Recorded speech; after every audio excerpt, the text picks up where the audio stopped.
ফিলিস্তিন জিন্দাবাদ জানিয়ে দিব হাতে থাকা সর্বশেষ আপডেট আন্তর্জাতিক সংবাদ। প্রথমেই সংবাদ শিরোনাম, পাক কূটনীতিককে ২৪ ঘন্টার আল্টিমেটামে বহিষ্কার করল ভারত। এরপর জানিয়ে দিব নেতানিয়াহুর কারণে ডুবতে বসছে ইসরায়েল। এদিকে পানি নিয়ে পাকিস্তানকে কঠোর হুঁশিয়ারি দিলেন মোদি। আরও জানিয়ে দিব ইউক্রেনের সাবেক শীর্ষ কর্মকর্তাকে গুলি করে হত্যা।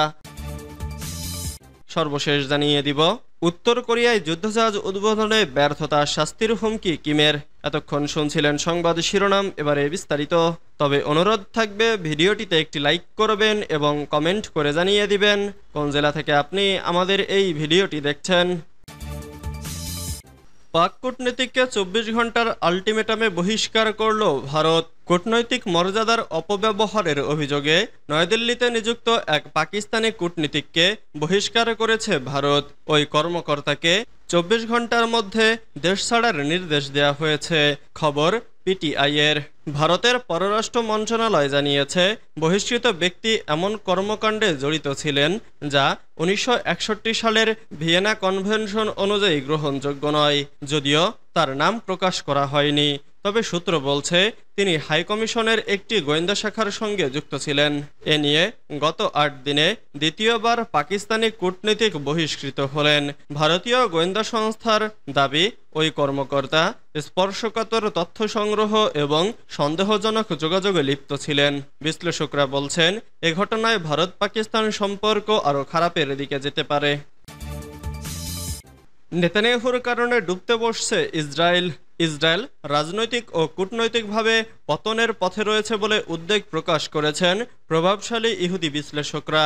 ইরানের রাষ্ট্রীয় বার্তা সংস্থা ইরিনার উদ্ধৃতি দিয়ে তেহরান টাইমস জানায়, ইসরায়েলি দৈনিক হারেজ্জের বিশ্লেষক ইয়োসি ফেল্টার লিখেছেন, দেশটি আন্তর্জাতিকভাবে বিচ্ছিন্ন হয়ে পড়েছে এবং ঐতিহ্যবাহী মিত্রদের সমর্থনও হারাচ্ছে। ফোর্টের মতে, নেতানিয়াহুর নেতৃত্বে ইসরায়েলের কূটনৈতিক ব্যর্থতা স্পষ্ট। ট্রাম্প প্রশাসনের ঘনিষ্ঠ ডানপন্থী নেতাদের সমর্থন কমে যাওয়ার পাশাপাশি ইউরোপীয় দেশগুলো কড়া প্রতিক্রিয়া জানাতে শুরু করেছে। ফ্রান্স, ব্রিটেন ও কানাডা এক যৌথ বিবৃতিতে ইসরায়েলের বিরুদ্ধে পদক্ষেপ নেওয়ার হুমকি দিয়েছে। এমনকি জার্মানি ও চেক প্রজাতন্ত্র উদ্বেগ প্রকাশ করেছে। অন্যদিকে বিশ্লেষক নাদাভ ইয়াল বলেন, গাজায় যুদ্ধে ইসরায়েল রাজনৈতিক বৈধতা হারিয়েছে এবং যুদ্ধের কোনো পরিষ্কার লক্ষ্য নেই। সরকার আন্তর্জাতিক চাপ ও মানবিক সংকটকে উপেক্ষা করছে। মারিব পত্রিকার বিশ্লেষক বেন ক্যাসপিট কড়া ভাষায় লিখেছেন, নেতানিয়াহু এক অসম্ভব বিজয়ের পেছনে ছুটছেন এবং ইসরায়েলকে একঘরে করে দিচ্ছেন। তিনি হুঁশিয়ারি করে বলেন, আমাদের মিত্ররা মুখ ফিরিয়ে নিচ্ছে, বিশ্ব দরজা বন্ধ করে দিচ্ছে, কিন্তু নেতানিয়াহু গাজার জনগণকে নির্মূল করার কল্পনায় বিভোর। এই সমালোচনাগুলো এমন এক সময় সামনে এলো যখন ব্রিটেন গাজা ও পশ্চিম তীরের সহিংসতা বৃদ্ধির কারণে কয়েকজন জায়নিস্ট ব্যক্তি ও প্রতিষ্ঠানের উপর নিষেধাজ্ঞা জারি করেছে এবং ইসরায়েলের সঙ্গে মুক্ত বাণিজ্য আলোচনা স্থগিত করেছে। পানি নিয়ে পাকিস্তানকে কঠোর হুঁশিয়ারি দিলেন মোদি। ভারতের অধিকার রয়েছে এমন নদী থেকে পাকিস্তান পানি পাবে না বলে জানিয়েছেন প্রধানমন্ত্রী নরেন্দ্র মোদি। কাশ্মীরে হামলার ১ মাস পর বৃহস্পতিবার ২২ মে তিনি এমন মন্তব্য করলেন। ওই হামলাকে কেন্দ্র করে নয়াদিল্লি প্রতিবেশী দেশের জন্য সিন্ধু নদীর পানি চুক্তি স্থগিত করে, খবর রয়টার্সের। ভারতের রাজস্থানের বিকানেরে আয়োজিত জনসভায় মোদি বলেন, ভারত মায়ের সেবায় বুক চিতিয়ে দাঁড়িয়ে থাকব। তিনি বলেন, পেহেলগামে সন্ত্রাসী হামলায় ১৪০ কোটি দেশবাসী আহত হয়েছিল, কিন্তু সিঁদুর যখন বারুদে পরিণত হয় তার অবস্থা কি হয় তা গোটা বিশ্ব দেখেছে।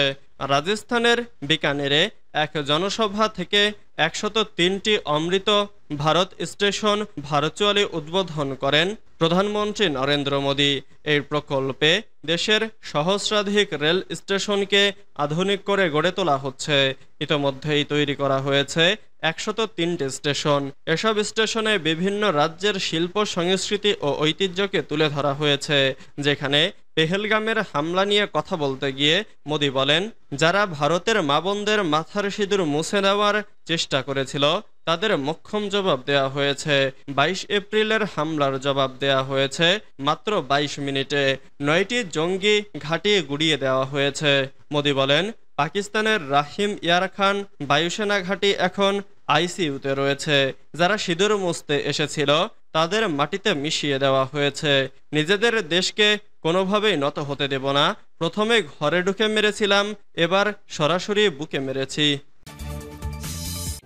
ইউক্রেনের সাবেক শীর্ষ কর্মকর্তাকে গুলি করে হত্যা। ইউক্রেনের সাবেক শীর্ষ কর্মকর্তাকে স্পেনের রাজধানী মাদ্রিদে অবস্থিত আমেরিকার একটি স্কুলের বাইরে গুলি করে হত্যা করা হয়েছে। কর্তৃপক্ষ বিষয়টি নিশ্চিত করেছেন।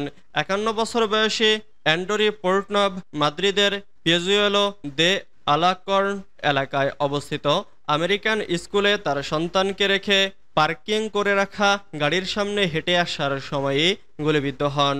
প্রত্যক্ষদর্শীরা জানিয়েছেন, অপরিচিত একজন হামলাকারী অ্যান্ডরি পোর্টনভের ওপর একাধিকবার গুলি চালিয়ে বনভূমির দিকে পালিয়ে যায়। পোর্টনভ একসময় সংসদ সদস্য হিসেবে দায়িত্ব পালন করেছেন।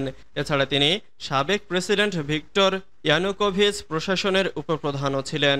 ইয়ানুকোভিচ ছিলেন রাশিয়াপন্থী প্রেসিডেন্ট, যাকে 2014 সালে কয়েক মাসব্যাপী বিক্ষোভের পর ক্ষমতা থেকে উৎখাত করা হয়। এর আগে অ্যান্ডরি পোর্টনভ উইলিয়া টিমোশেঙ্কোর শাসক দলের একজন সংসদ সদস্য ছিলেন। তবে 2010 সালে ভিক্টর ইয়ানুকোভিচ প্রেসিডেন্ট নির্বাচিত হলে তিনি তার দলে যোগদান করেন। পরবর্তীতে বিক্ষোভ শুরু হলে অ্যান্ডারি ইউক্রেন ছেড়ে চলে যান।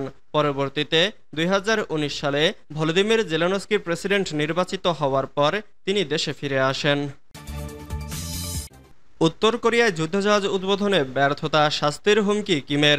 উত্তর কোরিয়ায় যুদ্ধজাহাজের উদ্বোধনের সময় একটি গুরুতর দুর্ঘটনা ঘটেছে, যেখানে দেশটির সর্বোচ্চ নেতা কিম জং উন নিজে উপস্থিত ছিলেন। তিনি এ ঘটনাকে সহ্যযোগ্য নয় এবং অপরাধমূলক কাজ বলে আখ্যা দিয়েছেন। উত্তর কোরিয়ার রাষ্ট্রীয় সংবাদ মাধ্যম KCNA এ তথ্য জানিয়েছে। প্রতিবেদনে বলা হয়, 5000 টন ওজনের যুদ্ধজাহাজটির উদ্বোধনের ব্যর্থতা প্রত্যক্ষ করেন কিম। তিনি ঘটনাটিকে অবহেলার ফল বলে উল্লেখ করেন, যা দেশের সম্মানে আঘাত হেনেছে। তিনি নির্দেশ দেন, জুন মাসে শাসক দলের একটি গুরুত্বপূর্ণ বৈঠকের আগে জাহাজটির কাজ শেষ করতে হবে। প্রতিবেদনে কোনো প্রাণহানির কথা উল্লেখ করা হয়নি। KCNA জানায়, উত্তর পূর্বাঞ্চলীয় চংজিন বন্দরে ঘটনার সময় জাহাজটি সঠিক ভারসাম্য হারিয়ে ফেলে এবং নিচের কিছু অংশ চূর্ণ বিচূর্ণ হয়ে যায়। তবে ক্ষয়ক্ষতির বিস্তারিত বিবরণ দেওয়া হয়নি।